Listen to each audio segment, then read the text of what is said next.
Hi guys, how are you. मैं सुल्तान अली उम्मीद करता हूँ कि आप सभी खैरियत से होंगे। तो देखिए, आज 11वीं क्लास में बायो के अंदर आज जो टॉपिक रहेगा आपका वो रहेगा जीवाणु कोशिका की संरचना, स्ट्रक्चर ऑफ बैक्टीरिया सेल। ठीक है भाई, तो इसके बारे में हम आपको आज पढ़ाएंगे। तो आप ध्यान से देखिए, इसकी स्ट्रक्चर, इसका डायग्राम आपको बनाना है अपनी नोटबुक में। तो इसलिए आप जो है मैं साथ के साथ यहाँ पर आपको बना रहा हूँ बैक्टीरिया का स्ट्रक्चर। तो आपको क्या करना है, इसको साथ के साथ बनाना है। बैक्टीरिया के स्ट्रक्चर में देखिए, मैं सबसे पहले यहाँ पर मैं आपको बताता हूँ कि इसमें क्या होती है। कोशिका भित्ति होती है, ठीक है भाई।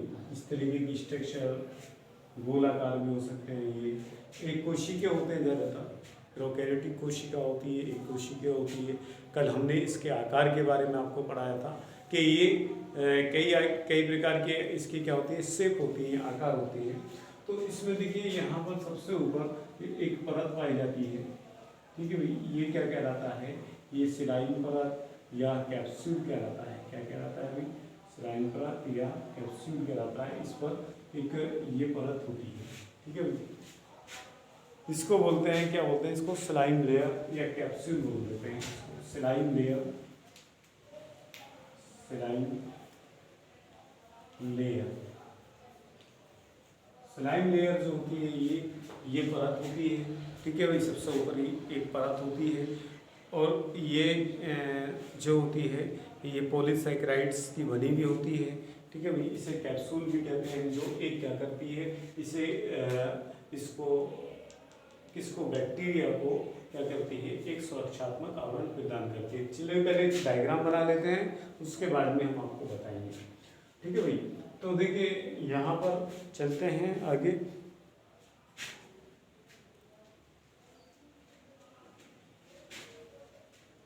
ये कोशिका भित्ति और नीचे क्या है, ये सेल मेम्ब्रेन, कोशिका कला, ठीक है भाई। इसके अंदर कोशिका कला भी होती है। ये वाली, ये अंदर वाला लेयर कोशिका कला है।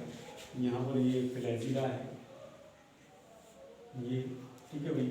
और यहाँ पर क्या होते हैं, फिम्ब्री भी पाई जाती है, फिम्ब्री, ठीक है भाई। इसमें बाहर की तरफ क्या पाई जाती है, फिम्ब्री। इसको चलो पूरा ही बना लेते हैं हम इसको, ये रहा। और ये लेयर गया, इसमें क्या होती है, इस तरीके की ये डायग्राम है। इसके अंदर ये स्ट्रक्चर पड़ जाती है। अब ये तो थी बाहर की स्ट्रक्चर, बाहर की स्ट्रक्चर। अब देखते हैं अंदर की स्ट्रक्चर। अंदर की स्ट्रक्चर में क्या होता है, इसमें एक डीएनए अणु पाया जाता है, द्विगुणित डीएनए क्या अणु पाया जाता है। और इसमें न्यूक्लियोइड, ये न्यूक्लियोइड क्षेत्र होता है। इसमें केंद्रक नहीं होता है, केंद्रक द्रव्य क्या होता है, इसमें बिखरा हुआ होता है, ठीक है भाई। और इसमें मीजोसोम के कण पाए जाते हैं, ये कण पाए जाते हैं, ठीक है भाई। और बाकी का सारा जो होता है वो सारे का सारा इसके अंदर कोशिका द्रव्य होता है। क्या होता है इसमें, कोशिका द्रव्य, ठीक है भाई। यहाँ पर ये कोशिका द्रव्य है, इसकी स्टडी की। आगे देखते हैं। अब इसमें देखिए, सबसे पहले नंबर 1 पर चलते हैं हम। यहाँ पर ये है हमारा स्लाइम लेयर या स्लाइम परत कहलाती है। ये पॉलीसैकेराइड की बनी हुई होती है और ये क्या करती है, ये बैक्टीरिया को एक सुरक्षात्मक कवर प्रदान करती है, सुरक्षात्मक कवच की तरह। इसे कैप्सूल भी बोलते हैं इस परत को। तो ये क्या करती है, इसे एक सुरक्षात्मक आवरण प्रदान करती है बैक्टीरिया को, ठीक है भाई। नंबर 2 चलता है हमारा, नेक्स्ट है हमारा। तो इसके स्टडी, इसकी संरचना में नंबर 1 क्या हो गया हमारा, नंबर 1 हो गया हमारा सिलाइन परत। क्या हो गया, सिलाइन परत, जो मैंने आपको चित्र के अंदर दिखाई है। नंबर 2 जो है वो है, क्या है, कोशिका भित्ति। क्या है भाई, कोशिका भित्ति, ठीक है भाई। कोशिका भित्ति या इसको बोलते हैं सेल वॉल, ठीक है। इंग्लिश में क्या बोलते हैं भाई इसको, सेल वॉल। देखिए ये हमारी नीचे वाली ये तो कुछ ये क्या हो गया हमारा स्लाइम लेयर, और ये वाली जो हमारी ये सेल वॉल है। ये क्या हो गया भाई हमारा सेल वॉल। ठीक है भाई, क्या है सेल वॉल। अब ये कोशिका भित्ति जो होती है, देखिए ये प्रोकैरियोटिक कोशिका है, जबकि यूकैरियोटिक कोशिकाओं में भी सेल वॉल पाई जाती है। ठीक है, कहाँ पाई जाती है? पादप कोशिकाओं में पाई जाती है और कवक के अंदर पाई जाती है। तो इसकी जो सेल वॉल होती है वो इनसे डिफरेंस होती है, इनसे अलग होती है। ठीक है भाई, तो इसमें क्या होता है, ये इसके अंदर जो होता है, इस दो तरीके की सेल वॉल होती है इसमें। कुछ में कम मोटाई की पाई जाती है और कुछ में ज़्यादा मोटाई की पाई जाती है। तो मोटाई के आधार पर क्या होता है, इनको बैक्टीरियाओं को, क्योंकि बैक्टीरियाओं में कुछ बैक्टीरियाओं में कम मोटाई की पाई जाती है, कुछ में ज़्यादा मोटाई की पाई जाती है। ठीक है भाई, तो उसके आधार पर बैक्टीरिया को दो भागों में बांटा जाता है। पहला बांटा जाता है gram positive, gram positive number first है, नंबर सेकंड है ग्राम नेगेटिव। क्या है भाई? Gram negative. ठीक भाई, मैंने आपको बताया कि कोशिका भित्ति की मोटाई के आधार पर, कोशिका भित्ति की मोटाई ये क्या होता है, देखिए यूकैरियोटिक कोशिकाओं से तो क्या होती है, इसकी जो संरचना होती है किसकी, सेल वॉल की, तो वो क्या होती है, अलग होती है और ज़्यादा मजबूत होती है इसमें उसके मुकाबले में, यूकैरियोटिक के मुकाबले में। ठीक है भाई, तो इनकी क्या होती है, मोटाई में और रासायनिक संरचना में क्या होता है, अंतर पाया जाता है। तो अब बात करते हैं हम ग्राम नेगेटिव की। तो ग्राम नेगेटिव बैक्टीरिया में क्या होता है, इसकी मोटाई जो होती है वो 10 से लेकर के 15 न्यूमीटर होती है। इसकी मोटाई 10 से लेकर के 15 nm न्यूमीटर या 10 की घात माइनस 9 मीटर, इस तरीके से हम इसको दर्शा सकते हैं। ठीक है, तो इतनी होती है इसकी मोटाई इसमें। जबकि क्या होता है ग्राम पॉजिटिव में सॉरी ग्राम नेगेटिव का हमने लिख दिया है पर, जबकि इन्होंने लिखना था ग्राम पॉजिटिव, ये जो आएगी ये 10 से लेकर के 15, ये ग्राम नेगेटिव के अंदर है। 10 से लेकर के 15 nm ये ग्राम नेगेटिव में है, और जबकि 20 से लेकर के 25 nm न्यूमीटर जो है वो किस में होती है, ग्राम पॉजिटिव में। यानी कि बैक्टीरियाओं के अंदर कोशिका सेल वॉल जो होती है, कोशिका भित्ति जो होती है वो अलग अलग मोटाई की पाई जाती है। इनकी रासायनिक संरचना में अंतर होता है। तो उसके आधार पर क्या है, ग्राम पॉजिटिव में क्या है, मोटाई ज़्यादा है 20 से 25, और जबकि नेगेटिव के अंदर क्या है वो कम है। ठीक है भाई, अब इसके अंदर देखिए क्या होता है, ग्राम नेगेटिव के अंदर पेप्टिडोग्लाइकन और फॉस्फोलिपिड और लिपोपॉलीसैकेराइड्स, ये क्या होते हैं, ये रसायन होते हैं। तो इसमें क्या होता है, पेप्टिडोग्लाइकन जो होता है वो 3% पाया जाता है, जबकि पेप्टिडोग्लाइकन की मात्रा किसके अंदर, ग्राम पॉजिटिव के अंदर कितनी होती है, 20 से 80% होती है पेप्टिडोग्लाइकन। हम बात करें पेप्टिडोग्लाइकन ये क्या है, केमिकल इसके अंदर ग्राम पॉजिटिव के अंदर पेप्टिडोग्लाइकन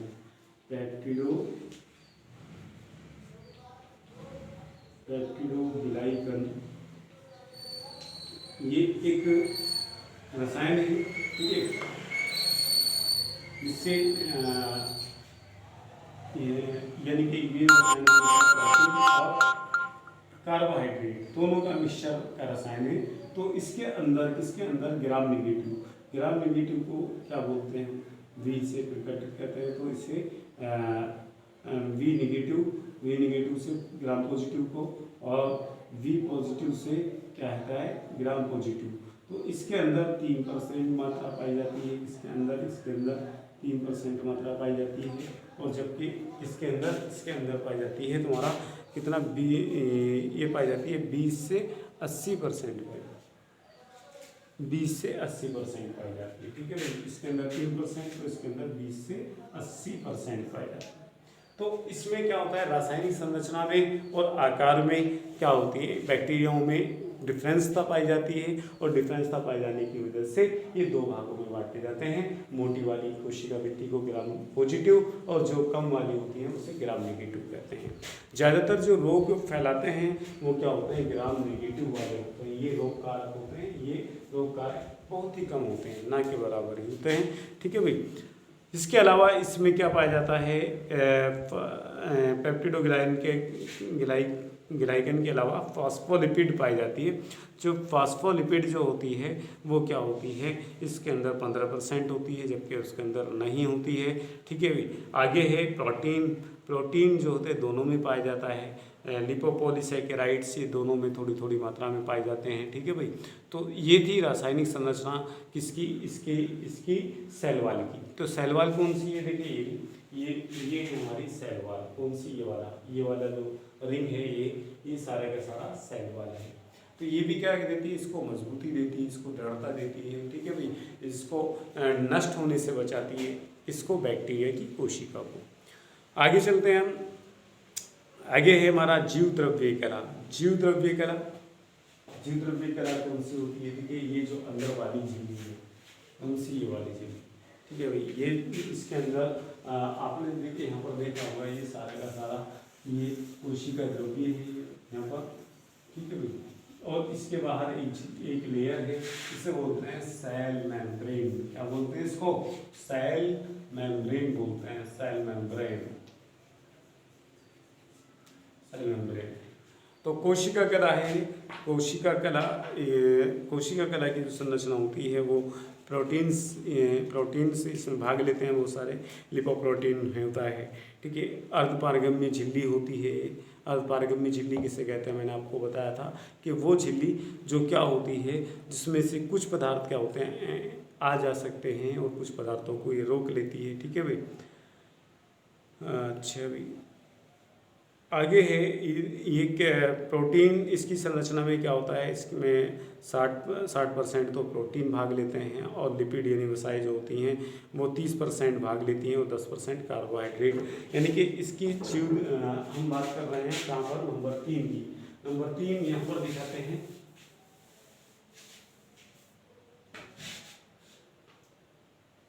नंबर 3 हमारा क्या है, कोशिका कला। कोशिका कला, या इसको बोलते हैं सेल मेम्ब्रेन। क्या बोलते हैं इसको, सेल मेम्ब्रेन। ठीक है भाई, क्या बोलते हैं इसको, सेल मेम्ब्रेन। अब सेल मेम्ब्रेन, कोशिका कला जो होती है, इसके अंदर देखिए कार्बोहाइड्रेट है, कार्बोहाइड्रेट भी भाग लेता है, इसका निर्माण करने में कार्बोहाइड्रेट भी भाग लेता है। कितना होता है, 10%। ठीक है भाई, लिपिड जो होता है वो लिपिड जो भाग लेता है, यानी कि लिपिड जो पाया जाता है वो पाया जाता है 30%। ठीक है भाई, कितना होता है, 30%। और इसके अलावा जो बचा प्रोटीन, ठीक है भाई, प्रोटीन जो लेगा तो वो लेता है 60% हिस्सा, किसके निर्माण में, कोशिका कला यानी सेल मेम्ब्रेन का ये वाला हिस्सा। ठीक है, तो ये क्या करता है, ये भाग लेता है, किसमें भाग लेता है, इसके अंदर भाग लेता है, किसके अंदर, इसकी कोशिका कला के निर्माण में कौन कार्बोहाइड्रेट, लिपिड, प्रोटीन, ये सब क्या करते हैं, इसके निर्माण में भाग लेते हैं। ठीक है भाई, आगे है मेसोसोम में जो होते हैं ये ज़्यादातर ग्राम पॉजिटिव जीवाणुओं के अंदर मिलते हैं। ठीक है भाई, और ये क्या करते हैं, इनका कार्य जो होता है वो होता है माइटोकॉन्ड्रिया। नंबर 4 जो होते हैं मेसोसोम होते हैं, मेसोसोम कह सकते हैं। मेसोसोम जो होते हैं, मेसोसोम इसमें कहाँ पाए जाते हैं, ठीक है, जगह जगह। तो ये ग्राम पॉजिटिव के अंदर पाए जाते हैं मेसोसोम। ये क्या करते हैं, क्योंकि इनके अंदर ये एक प्रोकैरियोटिक सेल है, तो इसके अंदर माइटोकॉन्ड्रिया नहीं पाई जाती है, तो ये माइटोकॉन्ड्रिया का कार्य करते हैं। ठीक है भाई,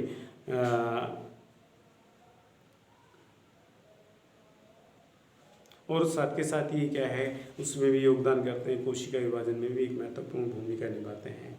कोशिका द्रव्य साइटोप्लाज्म। साइटोप्लाज्म कोशिका द्रव्य जो होता है हमारा, वो क्या होता है, देखिए यहाँ पर है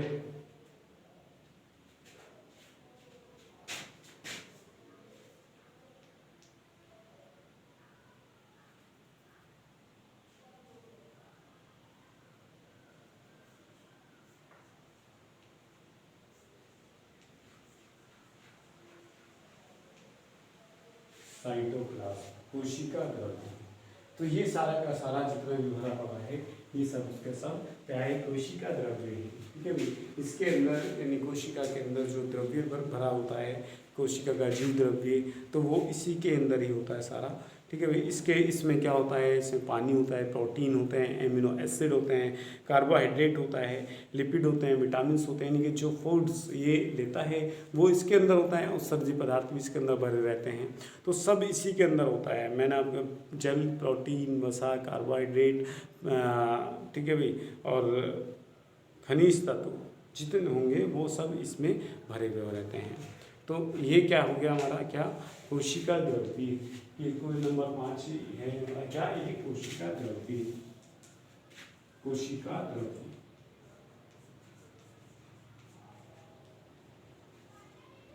यानी कि कोशिका द्रव्य को क्या बोलते हैं, साइटोप्लाज्म बोलते हैं। नेक्स्ट नंबर चलते हैं हम। नेक्स्ट नंबर है आपका राइबोसोम्स।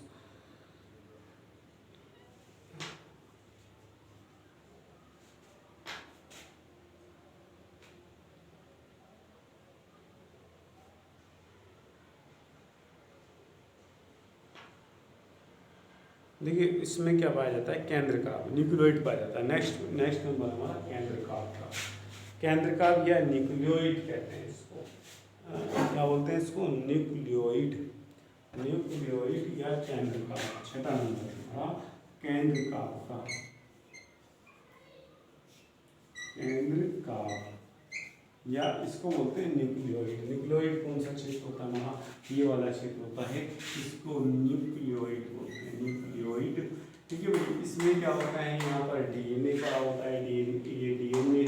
ठीक है भाई, ये क्या हमारा, ये डीएनए का अणु होता है, 2 गुणी डीएनए का एक सर्किल वाला, एक अणु पड़ा रहता है, या एक क्रोमोसोम्स कहते हैं इसको। 1 क्रोमोसोम्स होता है इसके अंदर, किसके अंदर, बैक्टीरिया के अंदर। तो इसमें एक ही डीएनए का अणु होता है, दो कुंडलित डीएनए पड़ा रहता है इसके अंदर। ठीक है भाई, तो ये देखिए, और इसमें साथ के साथ देखिए वही बातें इसमें हमने आपको बताया कि प्रोकैरियोटिक कोशिका में क्या होता है, केंद्रक कला नहीं होती है। तो केंद्रक कला ना होने की वजह से क्या होता है, ये इसका जो द्रव्य होता है वो क्या होता है, फैला हुआ होता है। अब ये क्षेत्र जो होता है, ये वाला, ये न्यूक्लियोइड कहलाता है। ठीक है, यानी केंद्र या केंद्रकाभ कहते हैं इसको इंग्लिश में। आगे है क्या, फ्लैजिला और फिम्ब्री। फ्लैजिला जो होते हैं, देखिए ये वाला एरिया है, यहाँ पर मैं आपको दिखाता हूँ। यहाँ से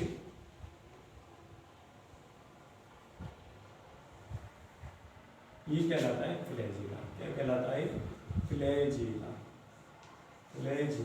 ठीक है ना, क्या, फ्लैजिला। नंबर 7 लिख देंगे यहाँ पर।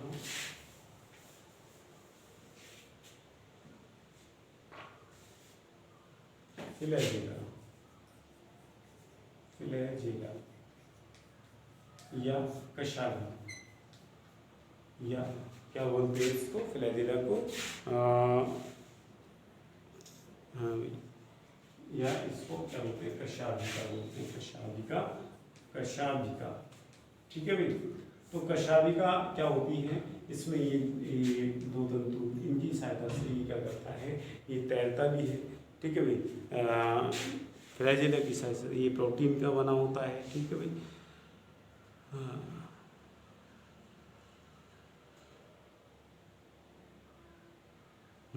क्या होता है इनके द्वारा, मैंने आपको बताया कि तैरता है पानी के अंदर, तो तैरता है या चलन होता है, लोकोमोशन, यानी कि एक जगह से दूसरी जगह ये जाता है। फिम्ब्री जो होती है हमारी, फिम्ब्री ठीक है भाई, ये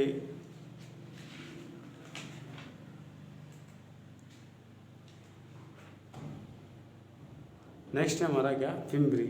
तो फिम्ब्री जो होती है ये ग्राम निगेटिव जीवाणुओं के अंदर पाई जाती है, फिम्ब्री जो होती है। तो ये फिम्ब्री जो होती है इस तरीके से ये होती है, ठीक है भाई, इन्हें बोलते हैं फिम्ब्री, इन्हें क्या बोलते हैं, फिम्ब्री बोलते हैं, ठीक है भाई, क्या बोलते हैं इनको, फिम्ब्री। तो ये नंबर हमारा 7 ये हो गया, नंबर 8 हो गया हमारा फिम्ब्री, क्या हो गया, फिम्ब्री। तो इसकी सहायता से क्या करते हैं ये इसकी सहायता से ये इसमें ग्राम नेगेटिव में पाए जाते हैं। तो ये लोकोमोशन का कार्य करते हैं, इसमें लोकोमोशन इनकी सहायता से ही होता है, ठीक है भाई। तो ये थी आपकी क्या ये थी आपका बैक्टीरिया की संरचना, जीवाणु कोशिका की संरचना। इसमें हमने आपको डायग्राम बना करके दिखाया है, और डायग्राम जो बनाया है इसे आपको बनाना है। यहाँ पर ये मैंने सिर्फ दिखाने के लिए करा है, बल्कि इसमें ऐसा नहीं होता है। इसमें जो द्रव्य होता है वो क्या होता है, वो बिखरा हुआ होता है, क्या होता है, बिखरा हुआ होता है, इसको न्यूक्लियोइड बोलते हैं। तो देखिए ये थी संरचना आपकी बैक्टीरिया की। मैंने यहाँ पर संरचना में नंबर फर्स्ट स्लाइम परत यानी जो कैप्सूल सबसे बाहरी आवरण होता है, जो क्या करता है, उसको सुरक्षात्मक आवरण प्रदान करता है। इसमें ये प्रोटीन और कार्बोहाइड्रेट लिपिड से बना होता है। कोशिका वृत्ति सेल वॉल के अंदर भी क्या होते हैं, ये नीचे वाला लेयर है, सेल वॉल कहलाती है। ये बहुत ज़्यादा मजबूत और दृढ़ता प्रदान करती है, यानी कि ये यूकैरियोटिक कोशिकाओं से भिन्न होती है। तो इसमें ये मोटाई के आधार पर और रासायनिक संरचना के आधार पर 2 भागों में बांट दी थी, ग्राम पॉजिटिव। तो जिनके अंदर मोटी सेल वॉल पाई जाती है उन्हें ग्राम पॉजिटिव, और जिनके अंदर मोटी सेल वॉल यानी कम मोटी पाई जाती है उसको बोलते हैं ग्राम नेगेटिव। तो ये दोनों में ही क्या होता है, इसके आधार पर, सेल वॉल के आधार पर इसको 2 भागों में बांट दिया गया, ठीक है। और कुछ इनकी रासायनिक संरचना में जो रासायनिक पदार्थ होते हैं वो क्या होते हैं, अलग अलग मात्रा में पाए जाते हैं। तो उसके आधार पर मैं 2 भागों में बांट देता सेल वॉल के आधार पर, ठीक है। आगे कोशिका का सेल मेम्ब्रेन में देखिएगा ये निचला वाला लेयर होता है सेल मेम्ब्रेन का, ठीक है। पार्गिन में झिल्ली होती है, और इसके अंदर प्रोटीन लिपिड और कार्बोहाइड्रेट ये तीनों से मिलकर के बनी होती है। उसके अलावा नेक्स्ट है हमारा मेसोसोम के कण पाए जाते हैं, जो क्या होते हैं, जो माइटोकॉन्ड्रिया की तरह कार्य करते हैं, यानी कि ऊर्जा का ग्रहण करते हैं और फिर बाद में देते हैं, ठीक है। अब आगे है कोशिका द्रव्य साइटोप्लाज्म होता है, जिसके अंदर केंद्रका अवयव ये सारी चीज़ें होती हैं इसके अंदर, जिसके अंदर प्रोटीन, कार्बोहाइड्रेट, खनिज लवण, वसा, ठीक है, और उत्सर्जी पदार्थ ये सब इसके अंदर भी होते हैं। ये सारा का सारा हमारा क्या है, ये साइटोप्लाज्म है। साइटोप्लाज्म मैंने यहाँ पर ये दिखा रखा। आगे देखिए हमारा जो है केंद्रका न्यूक्लियोइड क्षेत्र ये रहा। इसमें क्या होता है, केंद्रक नहीं होता है, न ही केंद्रक झिल्ली होती है। तो केंद्रक द्रव्य जो होता है वो बिखरा हुआ पाया जाता है, और उसमें क्या होता है, ये डीएनए का एक द्विगुणित कण पाया जाता है। नेक्स्ट है फ्लैजिला जो होता है, कुछ जीवाणुओं के अंदर क्या होता है, लंबी पूंछ की तरह ये वाली संरचना पाई जाती है, जिसकी वजह से ये तैरता भी है और चलन भी करता है, यानी कि एक जगह से दूसरी जगह चल जाता है। नेक्स्ट है हमारा क्या है, नेक्स्ट है हमारी इसमें क्या होता है, कुछ ग्राम नेगेटिव जीवाणुओं के अंदर ये संरचनाएं पाई जाती हैं, जिसे बोलते हैं फिम्ब्री की सहायता से ये क्या करता है, लोकोमोशन करता है, ठीक है भाई। ये और क्या करता है, ये अनुवांशिक पदार्थों यानी कि जो एक दूसरे जीवाणु को क्या करता है, या इसे पिलाई बोलते हैं, ये अनुवांशिक पदार्थों को देता है अपने अंदर से, ठीक है भाई। तो ये था आज आपका जीवाणु की स्ट्रक्चर के बारे में सबक। आज के लिए इतना ही काफ़ी है। अगर कुछ बात समझ में नहीं आई तो आप मेरे से मालूम कर सकते हैं।